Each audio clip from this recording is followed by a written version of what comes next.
Before I was able to paint these gorgeous eucalyptus leaves, I needed to do a lot of hard learning tasks. I prepped a new display, I sold art at a new event, and I learned how to use a mic. So if you're ready to brave the learning curve with me, I'd love to have you stick around. Every time I do an event, I do a table test run. It means I take up a ton of space in my house to figure out how I want my display to look. This event got me to stop procrastinating on this huge display. I finished sewing on all of that felt to make pockets, and then once I finally did that, I could set up my task list for the event. That way I would know exactly what I would need to purchase, what tasks I would need to complete, so that I would be finally ready on the day of the event. My friend tabled directly next to me, and she said I should get some video of the event itself, and that was super great advice. But this is all I got. Let's face it, I am still too shy to do any video in front of people. There's always a first try for these new things, and so even just coming to an event and taking an 8-second video was my little step forward. It was a bit of a different event for me. It was more comic books focused, a little nerdier, which for me is like the best. It's like coming home. And it wasn't my exact crowd that I think I need to hit with my products, but it was a step forward. It was a really great step forward. The people there were super nice. Once I had everything sufficiently cleaned up, I finally was able to dump all of those pretty leaves out of the bottom of my bin. I had brought them to the event thinking it's going to be a quiet event. It's not going to be the most well-attended event I've done. So surely I'll have time to sit and paint, right? False. Who even sits and paints at an event? The focus is not there. So now I finally get to go back to the quiet space of painting. While painting these leaves, I wanted to try out something new, and this was using a mic for the first time.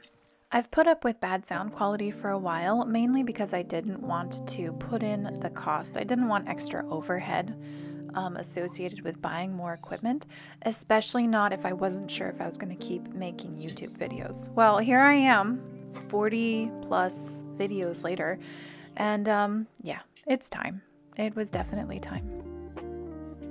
So, funny story about me in my home buying pretty much anything. I'll find it online on sale, and it's an okay sale, right? And I'll show my husband, and he'll hear the cost, and he'll go, you know what? I can get it for cheaper. So I have 2 microphones now. He got one online from someone who just needed to get rid of it, new, for a fraction of the cost. So I've got to return a box because I obviously don't need 2 microphones. Even more amusing than accidentally ending up with 2 microphones is that just last week I told my friend, you know what, I don't care. I don't want to figure out sound quality. I don't want to do mics, because she suggested something along that line. And of course, as soon as I say, nah, I actually don't really want to do that, that's when I start thinking, oh, but maybe I do. And before I know it, I've got an impulse buy coming in the mail. And it isn't truly an impulse buy because I have had it in the back of my mind for about a year, but it kind of takes an impulse to get me to move forward and actually make the purchase. The funny thing about trying something new is that you regress in other skills, and that happened here. You see my head in the shot? I don't do that. I try not to do that. But for some reason, I just completely messed up a whole section of my video because I could not keep my head out of it, which is very silly and very beginner, but you know, we just have issues sometimes, I guess. At least I ended up with a painting I love. And I hope you love it too. The leaves are gorgeous and vibrant. One of the things I am curious about is how I can figure out how to pick up ASMR types of natural sounds that come along with watercolor. The chime of the glass is one of my favorite sounds for my art, and I really want to do it justice. If you have any advice for how to use a Blue Yeti mic for ASMR type of subjects, definitely let me know.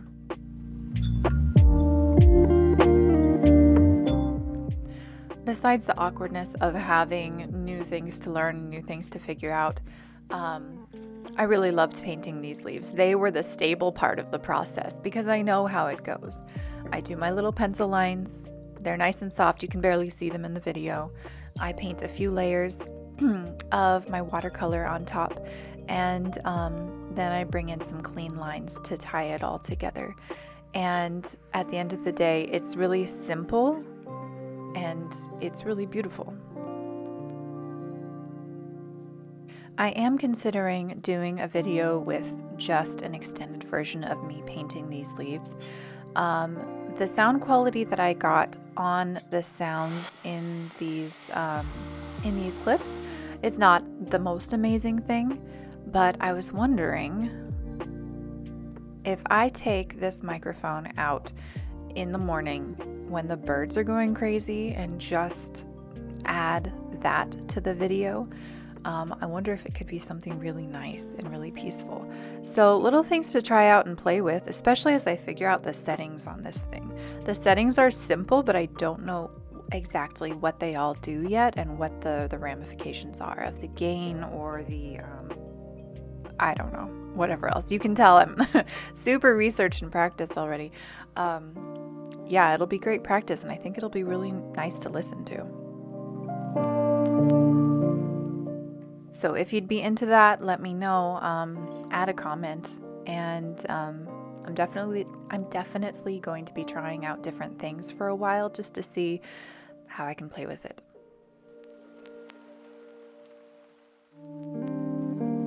Okay, I am tired of talking and I'm tired of listening to my own voice, so just enjoy the rest of the video. Enjoy the lines as they pull it all together.